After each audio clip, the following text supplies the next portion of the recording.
Now, when we pay attention to the relationships of the past, the medieval kinds or the traditional or the societal kind of relationships, especially the ones that our parents are experiencing or our forefathers experienced, you realize that there is a significant difference in terms of their commitment level and our commitment level as Gen Zs, okay, in this dispensation. There's a significant difference. When you pull the divorce rates or the divorce statistics back then, it's only 5% of people who get married eventually end in divorce, unlike our time where it is 55%. So the statistics are even saying that when you are making a choice of a partner, to a large extent, try to involve people in authority or the elderly so they can also guide your life's decision. Okay. Truth is, yes, we have autonomy now. We can make our life's choices now. It is not a kind of setting where your mother or your father must hold your hands and go and give you to someone to marry forcefully. No, we have free will. We need to make our choices. However, you need to still involve authorities, involve counselors, possibly involve your parents, involve your pastors, involve someone, an elderly, and have that discussion with them because of the level of the understanding when it comes to commitments. They can guide you on certain decisions you can make when it comes to a life partner. I'm not saying depend on them solely because that also comes with a certain level of traditional and societal mindset or cultural perception when it comes to marriage. However, you want to include them because if there is anything we can learn from them, it is that resilience, that die-hard level of commitment they had. Now, a lot of things influenced that level of commitment. And of course, you can share with me um, maybe just a glimpse of your parents' marriage, and we'll all be honest that some of them are in a dying situation, but they have to stay. And the reasons they give will be because of the kids, because of society, because of the church, and all of these reasons, which in the natural sense is not making sense with us. Okay. But that is the society they found themselves in. That was the cultural setting they were brought up in. So some even stay to the extent of dying, losing their lives in such situation because of that level of commitment. I'm not saying that that is what we should also embrace or elevate, but I'm saying that we can also learn from them. We can also learn that resilience and that level of commitment they had, that they were able to stick through the weather with their significant other, and they were able to go through life's toughest decisions and life's hard things that life brought to them. Is because of that level of commitment. Now, the first thing that influenced the high level of commitment our parents and forefathers had is because of how they treasured marriage, because of the sacredness of marriage. So religion played a major role in that. Okay. Now religion does, but because a lot of people are significantly drifting apart from religion and from believing in God and all, it is again affecting our commitment level. But in the times of our parents and our forefathers, religion was especially in this part of the world in Africa, religion was a big deal. So because of that, our parents treasured the sacredness of marriage. So they don't enter into it flippantly. It's not a casual decision they make. That is why their parents make that decision for them. I hope you understand me. Your parents must make that decision for you because they know that it's marriage is not something you enter into it casually. It's not something you dabble into it anyhow. It's not a game like chess you play anyhow. No.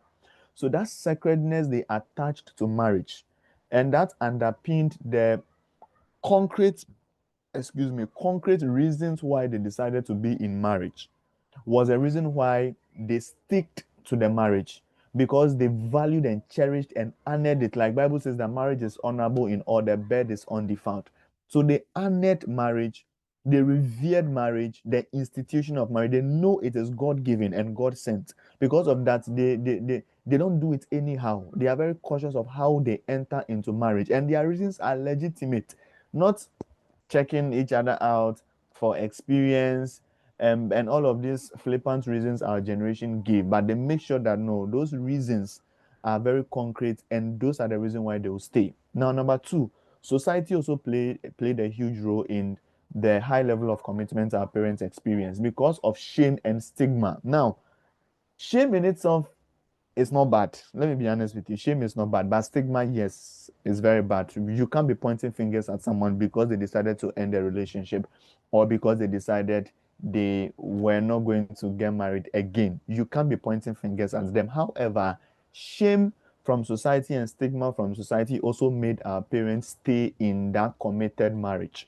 They couldn't leave because there was going to be stigma, they were going to be stigmatized, they were going to be shamed and hooted at, they were going to be deprived because divorce was seen as something evil, divorce was seen as something bad. And some even attach biblical reasons to why a divorced person is evil. And I'm like, no, you can't do that. And they give the example that God says, I hate divorce. Yes, God says, I hate divorce, not the divorcee or the divorcer, but I hate divorce. So you see, it is not the individuals that God hates, it is the act of divorce that God hates. And God hates divorce because of divorce's impact on the individuals that He loves. I hope I'm making sense. So some people say that yes, divorce is evil. Now, I'm not again instigating divorce. Please don't hear what I'm not saying. Okay, I'm not instigating divorce. I'm only making you understand that divorce is not evil. Okay, and God hates divorce, not the divorcee or the divorcer. He hates divorce because of the impact of divorce on the individual He loves. It is like sin. God hates sin, not the sinner.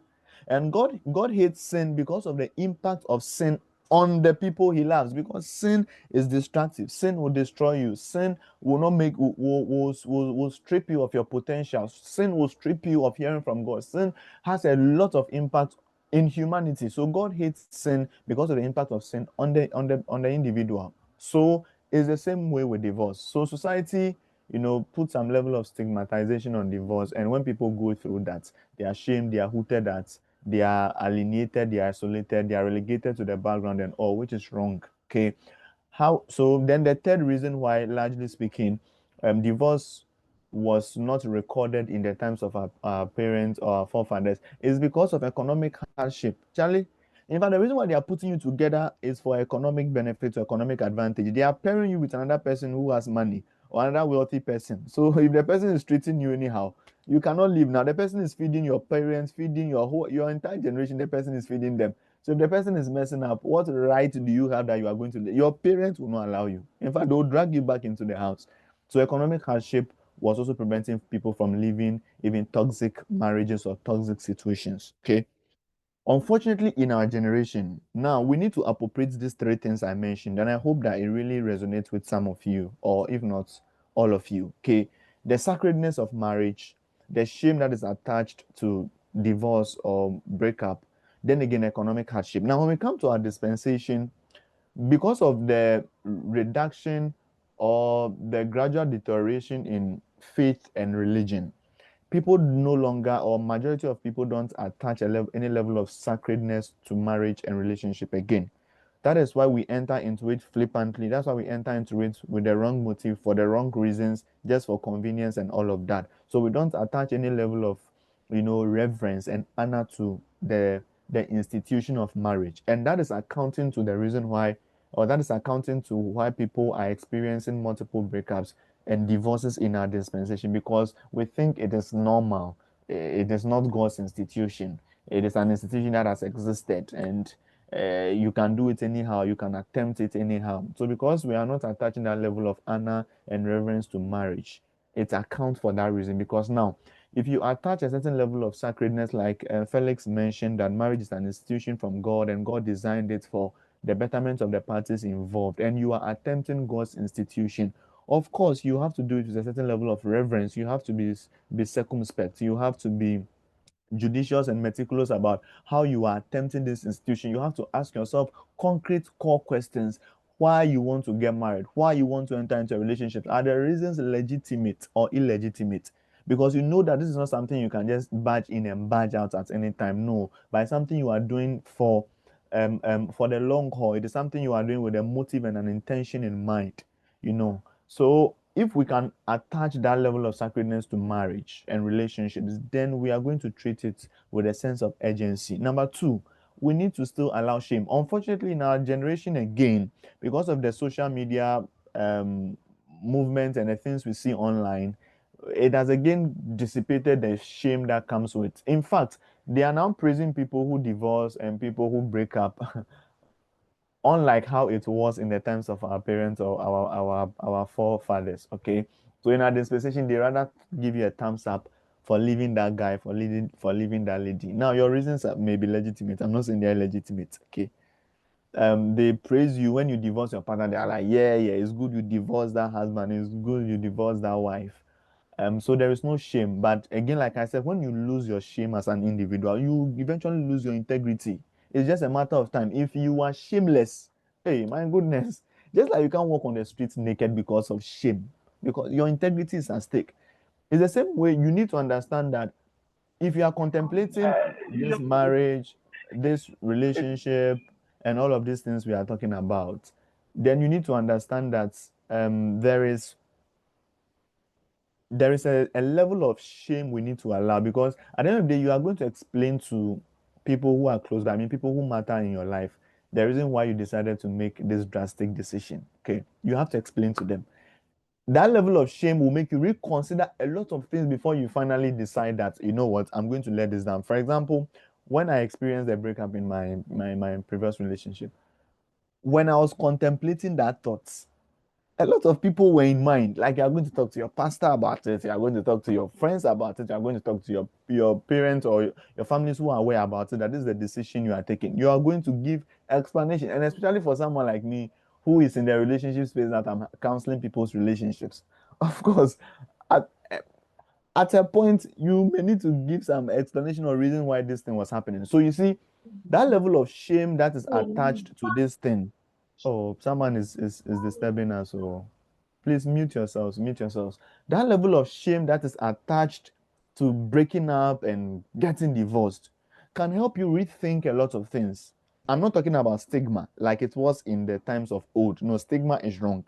When someone decides they are breaking a relationship or they are breaking a marriage, it is their decision. We can empathize, we can advise, but at the end of the day, it's their decision. We can't hoot at them, we can't be pointing fingers at them. But I'm talking about the elements of shame that our generation is losing. So we do things anyhow, we don't care, we don't mind. In fact, we'll get people on social media who will give us fans, who will hail us that yes, it was the right decision we did, or we'll get toxic friends who will tell us that it was the right decision we made. Okay. Then again, finally, economic hardship. Now the divorce rates have skyrocketed because people can live on their own. People can be independent, especially for women. They don't have to be at the beck and call of the average man again. So if you are messing up with me, I can leave. I can live with the kids and go and stay in our own apartment. In fact, I even have my own flat. So what are you trying to tell me? So because of liberation and civilization now, we can all be independent as individuals. So we can't stay in a toxic environment for the long haul just because you are providing for us. No, I can provide for myself. I leave. Okay. Now, so what am I trying to say? I guess what I'm trying to say is that we can still learn from the die-hard level of commitment our parents had. Okay, we can learn from them. And I will consider you um, a mature person if number one, you are going to again attach that level of sacredness to marriage, it's not something you enter in and out flippantly. Okay, number two, if you are going to attach shame to your decision, that you don't just stand up and make decisions, you understand that you need to answer to people, and there are people who will genuinely be interested and they care about you, you care about them. You need to give them reasonable grounds why you are leaving this person or you are abandoning the marriage. Finally, you may have that economic advantage, that economic power to leave that person, but if you still don't allow that to influence your decision. So for some people, their reason for leaving is because I can take care of myself now. Okay. There are a lot of things we can delve into, but if I start, we can't finish today. But their reason, what is empowering their decision is because I can be on my own, I can stay on my own, I can provide for myself, so I don't need you. Okay. But if we can put that aside and still, work through the situation and see if we can salvage the situation, especially in a marital context too. Okay.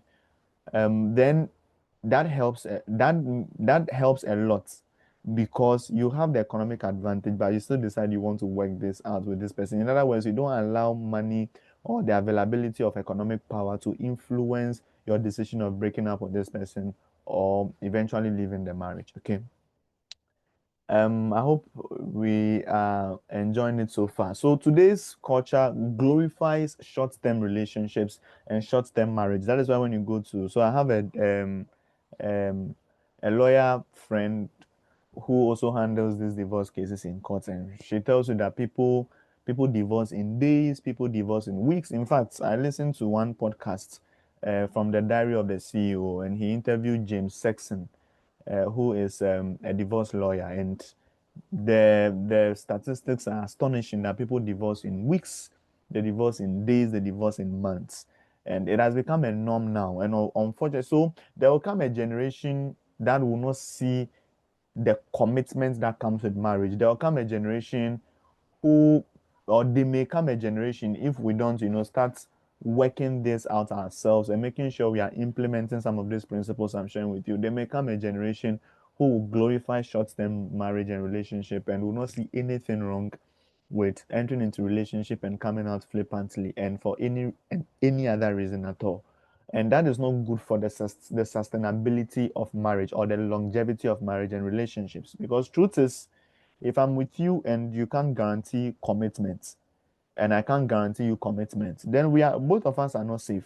I don't know my value in that dynamic, and it may prevent me from bringing my all to the table or for giving my all to you, because you can leave me at any time. I'm scared you can just pack your things and say you are done, or I'm scared you just call me one day or send me an SMS that we are not doing this situation again. When it happens that way, it heightens the phobia, it heightens the gamophobia statistics I was teaching you a few minutes ago, that I'm scared to give in my all or to put my all because you can leave me at any time. But unfortunately, society is glorifying that.